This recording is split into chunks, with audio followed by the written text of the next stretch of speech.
Saludos, amigos y amigas de La Respuesta. Es innegable que la semana ha estado movida por noticias interesantes, algunas de carácter internacional que siguen siendo la alarma del mundo.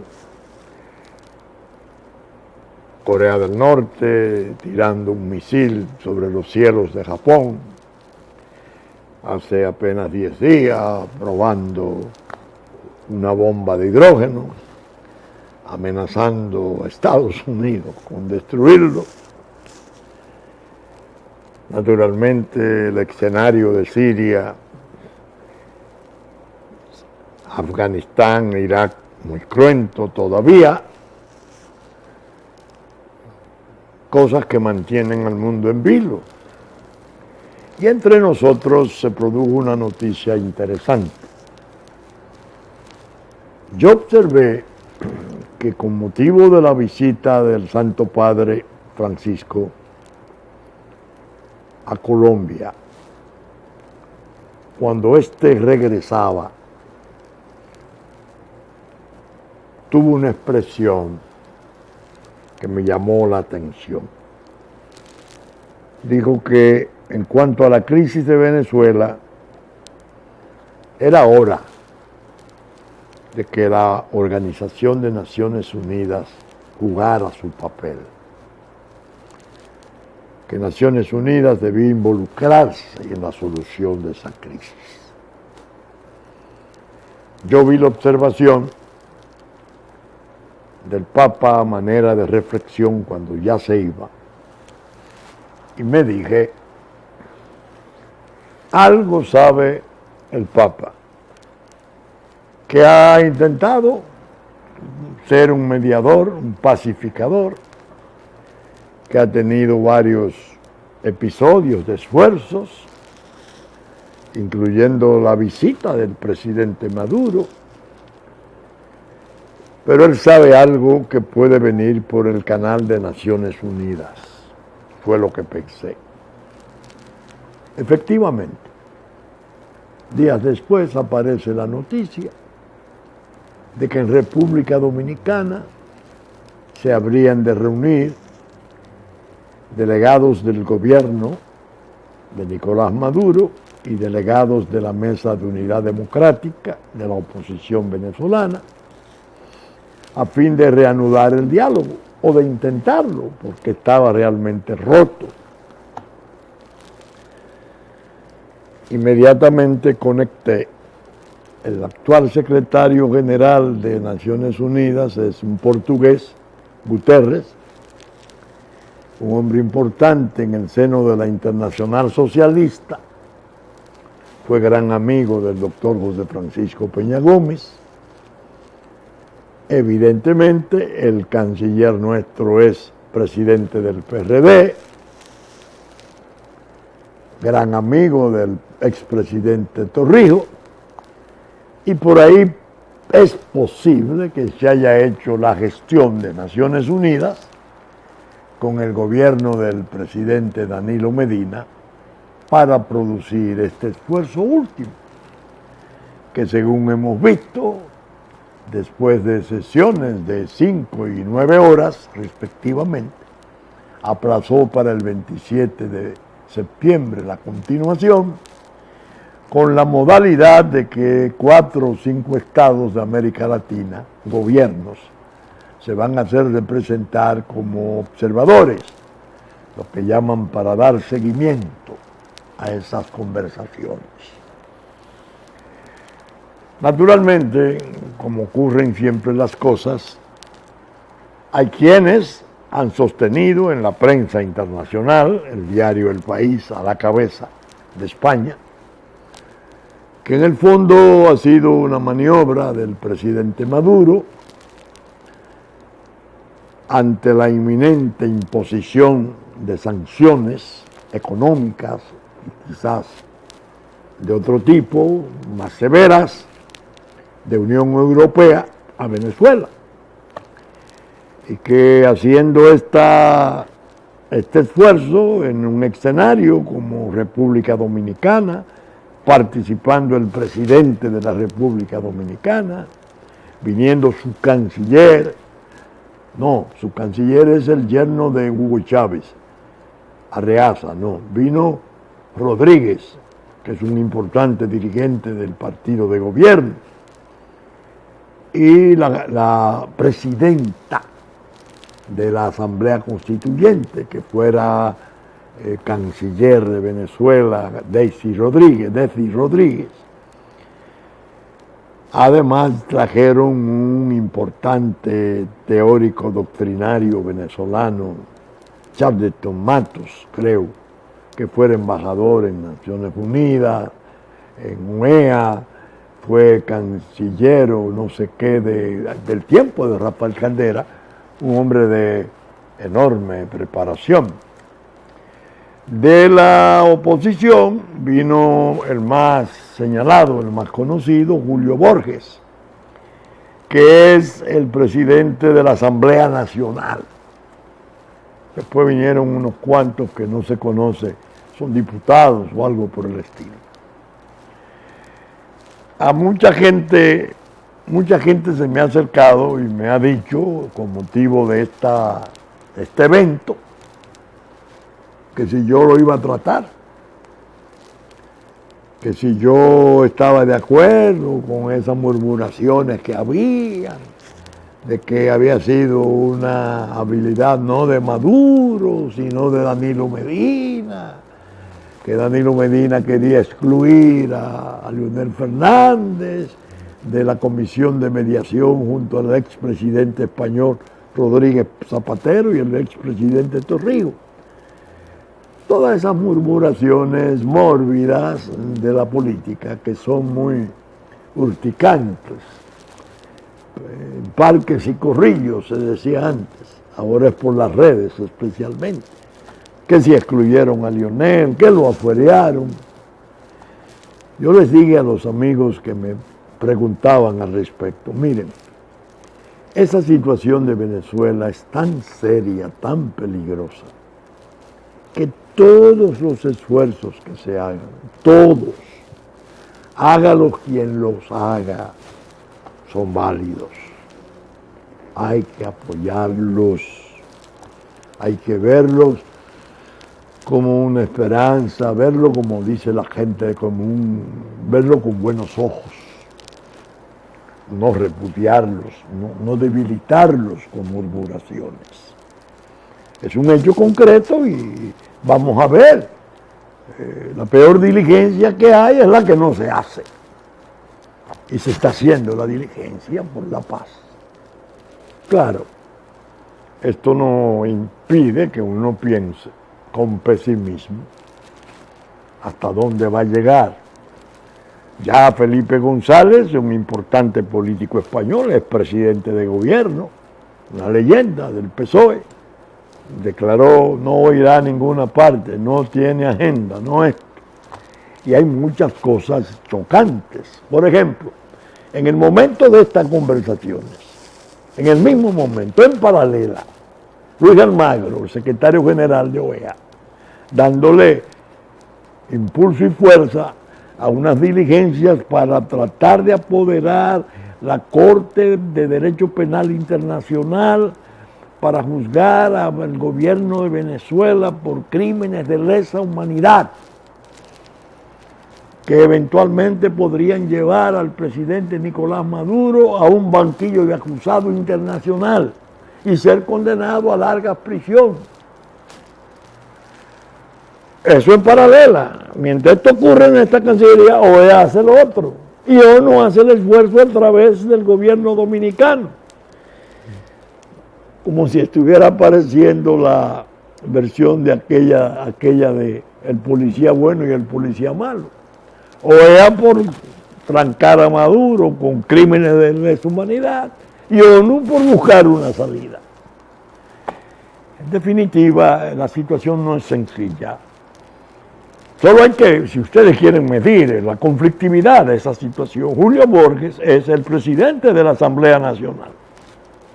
pero está siendo ya investigado y para procesar por traición a la patria. A niveles del fiscal general de Venezuela y el gobierno y el presidente Maduro y la constituyente. Pero Delcy Rodríguez es la presidenta de la otra asamblea, la constituyente, que anuló la nacional.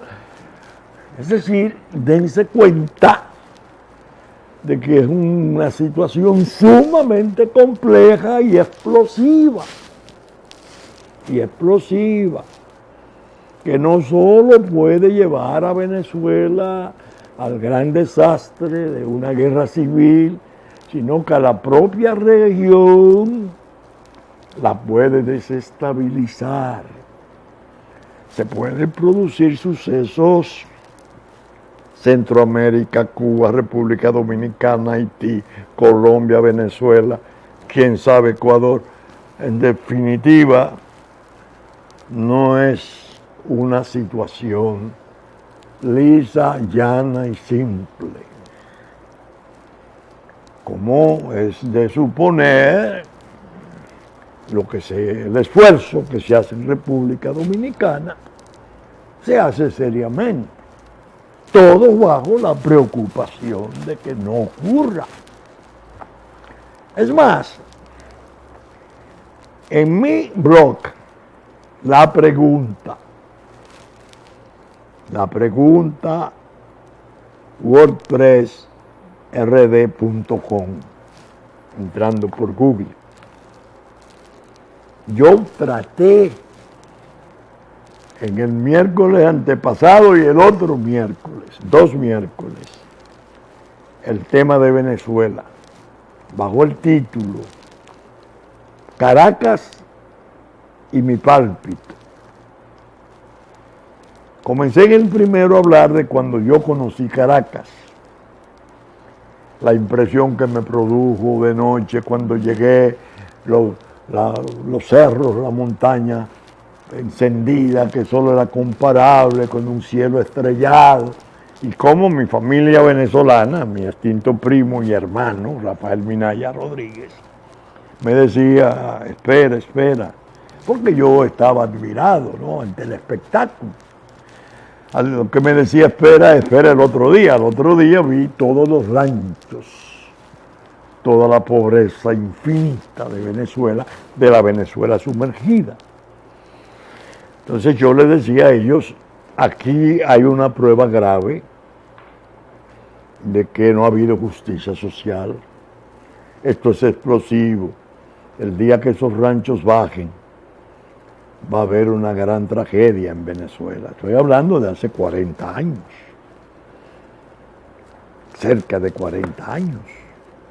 Entonces, el pálpito ese que yo recibí, yo lo describo en la pregunta. Traten de localizarla, porque están saliendo trabajos realmente interesantes. En el segundo, ya yo iba refinando más mi pálpito y caigo en la crisis.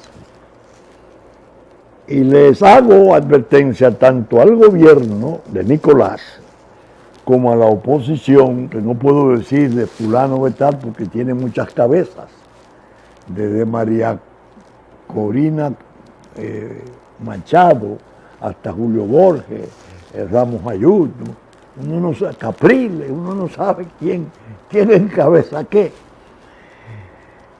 Yo les decía, miren, ya Chávez no está, ni se vislumbra un Caldera, refiriéndome al expresidente Caldera, que fue un hombre decisivo en la historia de Venezuela, tanto por su discurso famoso en el Senado, como senador vitalicio, expresidente de Venezuela, cuando los sucesos del Caracazo,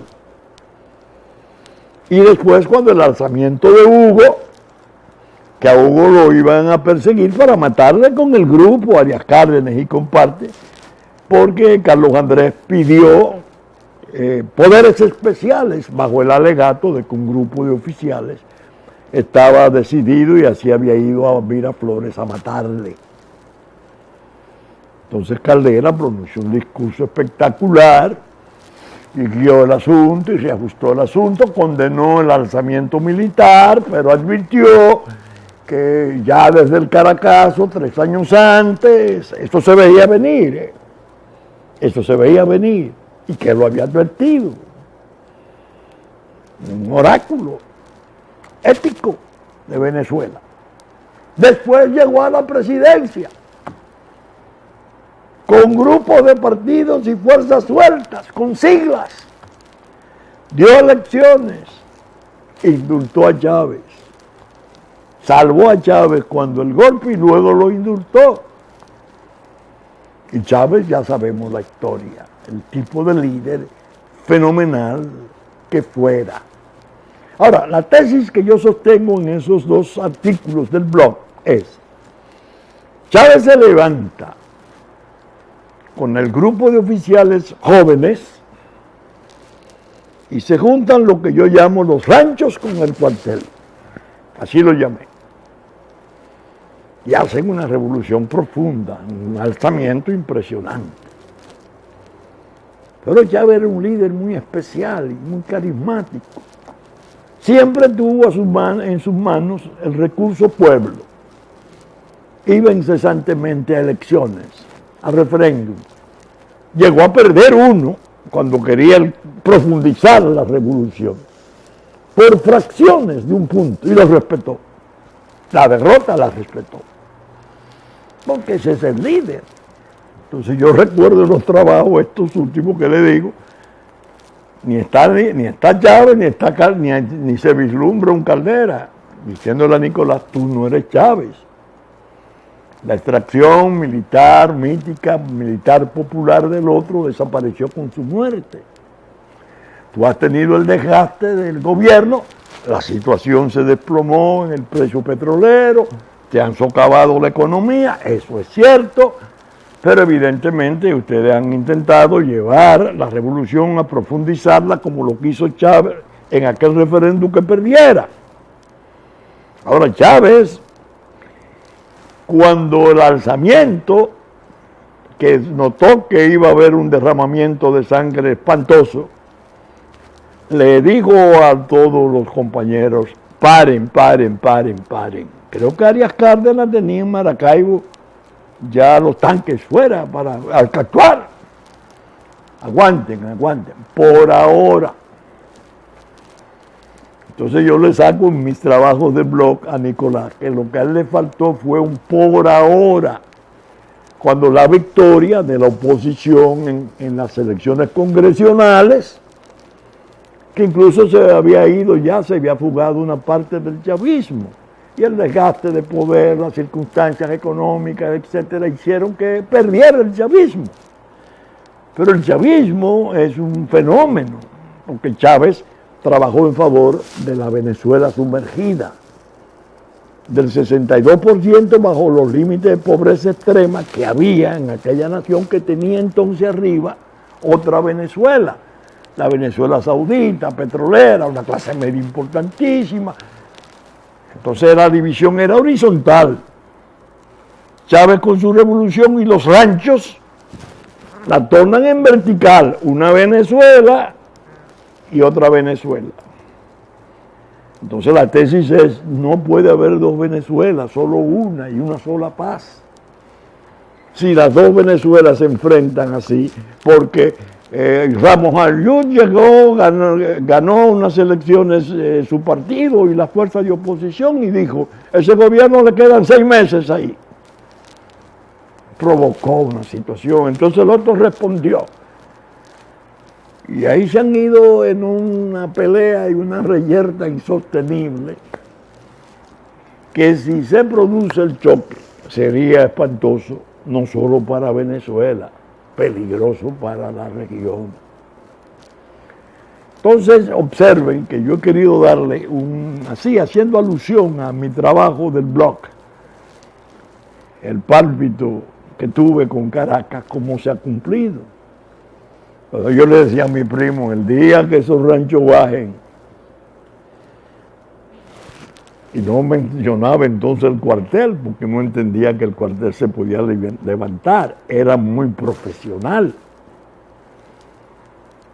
muy apolítico, pero se levantó por los fracasos del sistema de partidos políticos, por el gran escándalo, por la pobreza inmensa de la Venezuela sumergida. Entonces, él con el levantamiento inicia las misiones, vivienda y con muchísimas conquistas reales, mucho mayores que las que lograra el peronismo en Argentina, y todavía el peronismo es una fuerza política. Pero entonces los grupos de oposición de Ramos Ayud, desde que ganaron sus elecciones congresionales, comenzaron a hablar de que había que hacer una serie de rectificaciones. Y hablaron hasta de hipotecas posibles sobre las viviendas de carácter social. Bueno, ustedes están locos. Revocar eso va a traer una revolución todavía más profunda y peligrosa. Bueno, en definitiva, nosotros hemos vuelto a ser escenario de paz. Como lo fuimos en el momento en que Leonel Fernández intercedió entre el presidente Correa de Ecuador y el presidente Uribe de Colombia, cuando estaban los tanques y los aviones todos en frontera a punto de producirse una guerra con motivo de una incursión de la aviación colombiana y creo que la eliminación de Raúl Reyes, el llamado canciller de la montaña, en territorio ecuatoriano. Fue aquí que se dirimió el asunto. Otra vez, escenario de paz. Qué bueno. De manera que la respuesta con esto quiere a sus seguidores y a sus telespectadores darle una especie de briefing sobre la crisis, si es que eso se puede, para que tengan conciencia de la naturaleza del conflicto que estamos viviendo. Bien, me ocurre, es sorprendente lo que me ocurre, que a veces vengo a grabar el programa y tengo que comentar con los amigos que me ayudan a producirlo, y sobre todo mi auxiliar de siempre, mi secretaria muy eficiente. Caramba, encontré en la mañana de hoy en un diario la respuesta de hoy. Es decir, como si me pudiera encontrar viernes en la mañana con un tema que yo había tratado, pero que la prensa escrita lo retoma. Y entonces yo digo, pero aquí está la respuesta de hoy. ¿A qué me refiero? El diario El Día trae una publicación. Persiste choque por exigencia de pago de 708 millones de dólares. Odebrecht pone al gobierno en situación difícil. Se advierte que el conflicto podría ser dirimido en un tribunal internacional, lo que afectaría la construcción de Punta Catalina. Mírenlo aquí. Ese es el diario El Día de hoy. ¿Lo ven ustedes? En la página 20 trae un buen reportaje, muy bueno. Incluso cita a técnicos importantes del país opinando sobre el tema. Básicamente, Odebrecht pone en apuro al gobierno a requerir más dinero. Si las partes no llegan a un acuerdo, la disputa podrá dirimirse en un tribunal de arbitraje. Miren esto. Miren esto. ¿Lo ven ustedes? Una página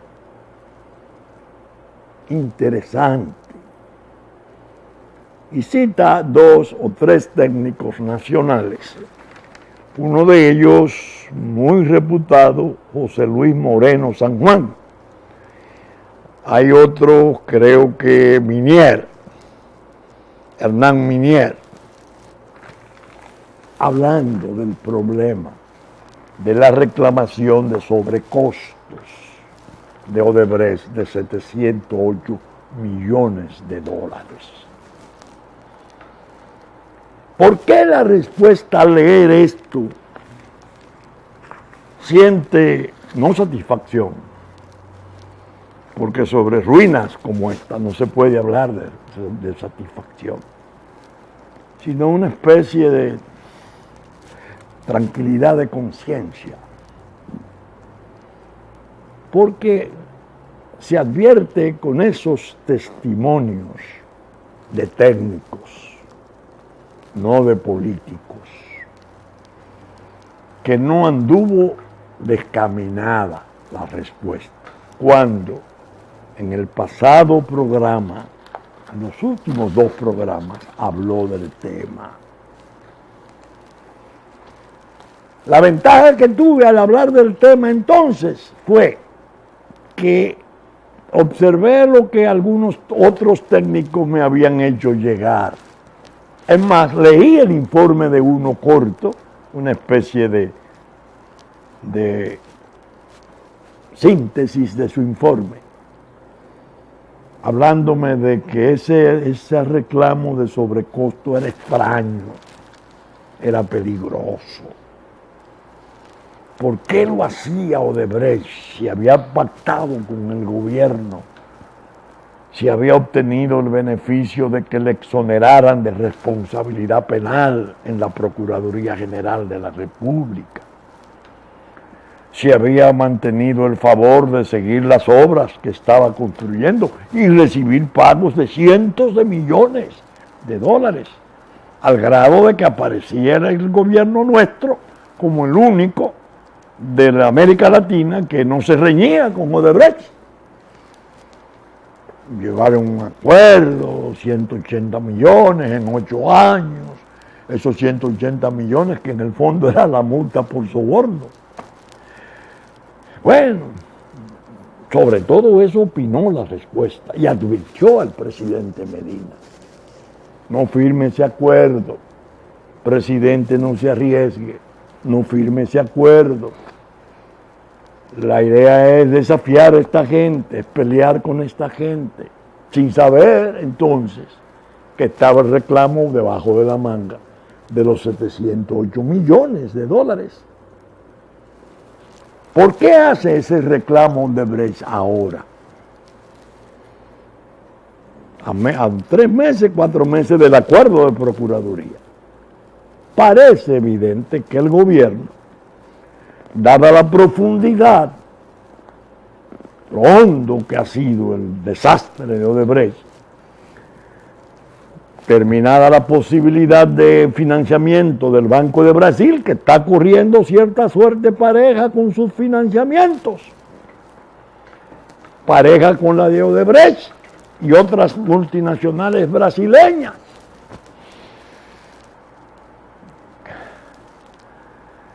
Busca fuente de financiamiento por otro lado y eventualmente hace oferta a compañías diferentes para que termine en Catalina. Que termine en Catalina, chinos o de otras nacionalidades. Odebrecht se inquieta. Porque Odebrecht es un estado virtual en Brasil, aunque está preso. Todo su personal, 78, están presos bajo juicios criminales.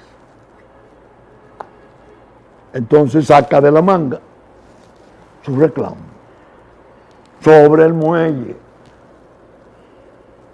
Que el muelle, que no se previó el comportamiento, que no estaba hecho el estudio completo sobre el comportamiento del mar, que hubo que hacer modificaciones sobre la marcha. Pero aparecen entonces los tumores malignos.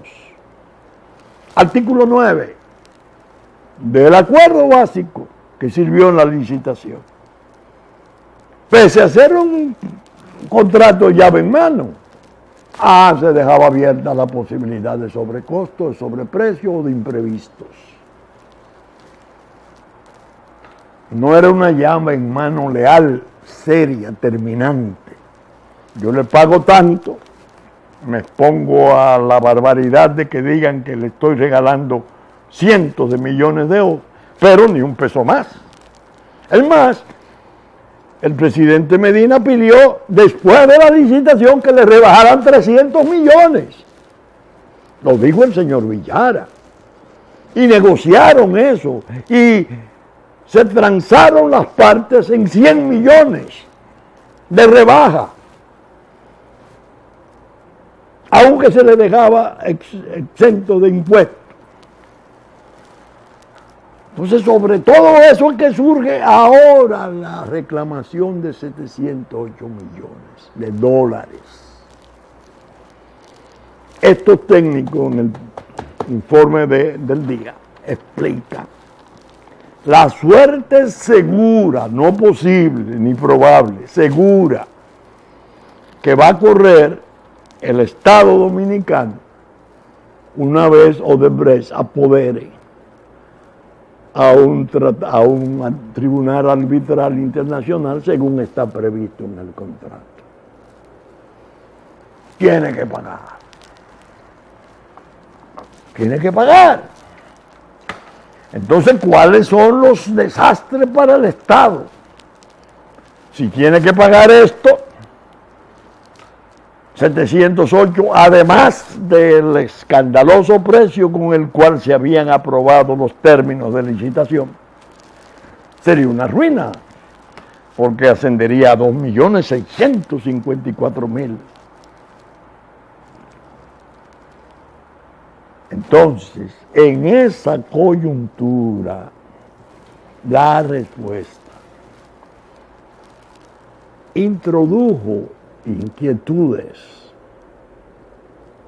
ya no de carácter técnico como estas que son impecables, sino de una técnica distinta, no ingenieril, es decir, no del problema de la construcción en sí. Técnica criminológica de un abogado que fuera 11 años catedrático de criminología, derecho penal especial, derecho penal general en la Universidad Nacional Pedro Enrique Ureña, estudioso de siempre, con larga vida, para poder observar a su sociedad. ¿Qué dijo ese hombre, que produce este programa? Las prácticas de crimen de cuello blanco son conocidas en el ámbito criminológico y ya están acreditadas. Se le ha dado carta de ciudadanía como categoría criminal. No un simple insulto ni un desprecio, un cuello blanco, no, es una categoría. ¿Cómo opera la delincuencia de cuello blanco? Lo hace de tal modo que no pierde ni arriesga su respetabilidad. Obtiene beneficios inmundos, saquea propiamente, pero todo dentro de parámetros de normalidad, de eficiencia, de pulcritud, que salen ilesos. Al contrario, en lugar de degradarse y de pasar a ser señalados claramente como delincuentes, pasan a ser próceres del progreso, casi merecedores de estatuas. Entonces yo dije, ese puerto lo envasaron, lo metieron de contrabando en el gran proyecto de Catalina. Contrataron y licitaron un puerto para dos plantas de carbón de 720 megas, etc. Correcto. Pero desarrollaron otro puerto, diferente al concebido originalmente, mayor, más grande, por encima de las necesidades de las propias plantas de Catalina. ¿Cuál objeto podría perseguirse con esto? Desarrollar un emporio en los lugares, en las tierras donde está situada Catalina. La primera punta de ese iceberg se vio con la planta llamada clandestina, una planta que se iba a construir, planta de potencia, le llaman, de la misma capacidad de Catalina por $2.000 millones, con fondo de Gran Caimán, $2.000 millones. No tenía que ir al Congreso para ser aprobada porque estaba concebida de tal modo que esa firma particular que crearan, levantaran esa fábrica, vendería la energía al Estado durante 25 años y al final, si durante los 25 años el Estado dejaba de comprar, tenía energía, tenía que comprar la planta a ese precio. Ahí comienza a intervenir en el esfuerzo llamado público-privado el ingrediente penoso del crimen de Cuello Blanco. Si esto hubiese seguido normal, si se termina la Catalina, si entran a funcionar todos esos megas, y en la euforia y en la buena difusión que sabe el gobierno de hacer de sus hechos, con el apoyo, claro está, fantasmagórico de Joao Santana, era un sobreprecio más, cuesta un poco más, pero ahí está la planta. No previeron, nadie lo podía prever, dada la importancia de Odebrecht. Porque Odebrecht era el brazo armado de la economía de Brasil hacia el exterior. Se desplomó Odebrecht, vino el terremoto, se han salido a reducir todas las llagas y entonces queda el puerto al descubierto. ¿Qué hacer? Si se apodera un tribunal arbitral, como dicen estos técnicos, se va a pagar. Pero se paga por una decisión de ese tribunal, no por la decisión del gobierno que dijo que nos daba un peso más, un centavo más, no pagaba. Bueno, nos condenó un tribunal internacional, tenemos que pagar. Ahora, ¿qué puede evidenciarse en ese tribunal internacional arbitral?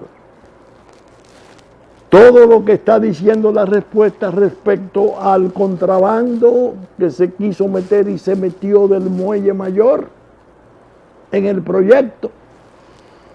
Identificar cuáles eran los sectores interesados en que eso se produjera de tal modo. Los verdaderos dueños del futuro.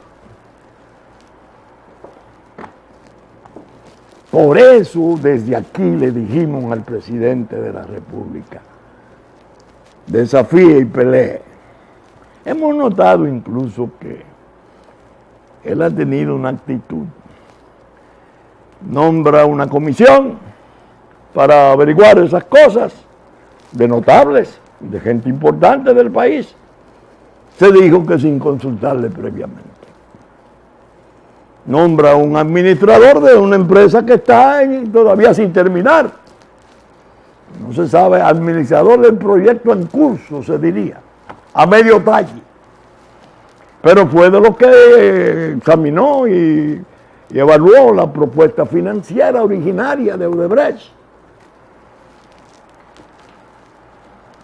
Como si el presidente quisiera decir con esos nombramientos y esas cosas, ustedes que hicieron el problema, vayan a atenderlo, defiendan, porque si surge lo que surgió, si surge esto que ha surgido y llega y trasciende y va a un tribunal internacional, vamos a bailar todos pegados en el asunto, no solo mi gobierno. Esa es la franja gris donde trabaja el crimen de Cuello Blanco. Con Fomper, Se dio el caso. La querella presentada es primorosa, una querella perfecta, cerca de 300 millones de dólares, 1.600 millones de pesos sobre carbón en Colombia, que yo he dicho muchas veces que podía escoger la presa un policía de AMET.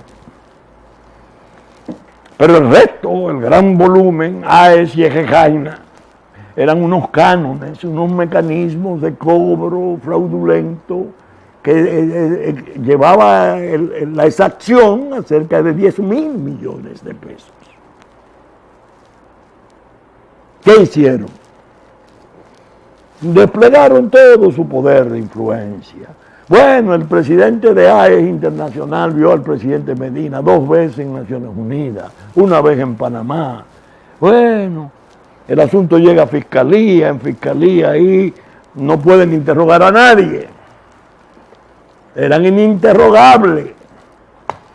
La propia representante del Ministerio Público, mi gentil amiga, me llegó a decir a mí, en Palacio, doctor, aquí hay abogados importantes de eso. Se refería a Fomper y a los abogados importantes, especialmente de CREP, de la privatización, que estaban en el origen de la privatización y de los negocios eléctricos que se hicieran. Va a Cámara de Cuentas más o menos se embaraza con el asunto, no resuelve, finalmente logran que el Estado desista. ¿Pero qué hacen los intereses? ¿Se quedan tranquilos? No. Acuden a un arbitraje internacional. Y en el arbitraje internacional se produce una especie de idilio entre Fomper y las empresas. Un idilio, casi un matrimonio. Yo te voy a reconocer 30 millones, ay, muy bien, y los árbitros alaban la posición de Fomper, tolerante, la capacidad de negociación, y todos los cánones donde está alojada la gran exacción quedan resueltos por decisión arbitral internacional. Eso es crimen de cuello blanco. Eso es crimen de cuello blanco. Nadie se llame a engaño. Bien, otra noticia de la semana que no la debo dejar pasar de largo y menos por debajo de la mesa. El gobierno norteamericano hizo pública una censura a un grupo importante de naciones cuyos gobiernos ellos consideran que no contribuyen en forma efectiva a la lucha antidroga internacional, entre los cuales figura República Dominicana, casi al lado de Haití en la lista, casi al lado de Haití, pero figura Colombia. Colombia porque en ocasión de los tratados de paz se ha dado el caso de que las siembras se han multiplicado por 3 de coca. El presidente Santos responde y dice, bueno, Colombia es la que más sangre ha aportado, bueno, hay una situación importante de por medio. Este no es un informe del Departamento de Estado, de esos que cada año se publicaban casi como una repetición, un sello omígrafo. Los países tales o cuales no cooperan, no. Este es como más severo, más directo, más puntual, más exigente. ¿Cuál es la importancia y la diferencia que hay en esta situación de esta semana? Que la gente que está trabajando junto al presidente Trump no se parece en nada al paquete de vacuentes y charlatanes que anduvieron circulando alrededor de la administración Obama. Una cosa es un embajador Brusler haciendo aquí lo que hizo, venir a la Cámara de Comercio, decirle ladrón al dominicano de mil maneras, amenazar con quitar visa, ir y desconsiderar al presidente del Tribunal Electoral, bueno, ir a las escuelas, estar adelantando sus agendas, poniendo la bandera gay el 4 de julio junto a la americana. Y otra cosa es esta gente que está ahí ahora. John Kelly no es un guardia de línea, no es un guardia al que se le puede aplicar aquella manera simpática que tiene el dominicano de hablar de arranque. ¿Con qué fuerza se calza un guardia? No. Como Matis, el secretario de Defensa. No son guardias de línea, son guardias cultos, preparados, con una hoja de servicio portentosa en favor de su patria, con criterios, bueno, a mí del general Kelly lo que quizás más me impresionó fue en el momento en que se juramentaba, después de juramentado, cómo se persignó. Y yo dije, eso lo suelen hacer los soldados y militares antes de entrar en combate. Ese hombre viene a combatir. Ese hombre viene a combatir. Eso no es un juego.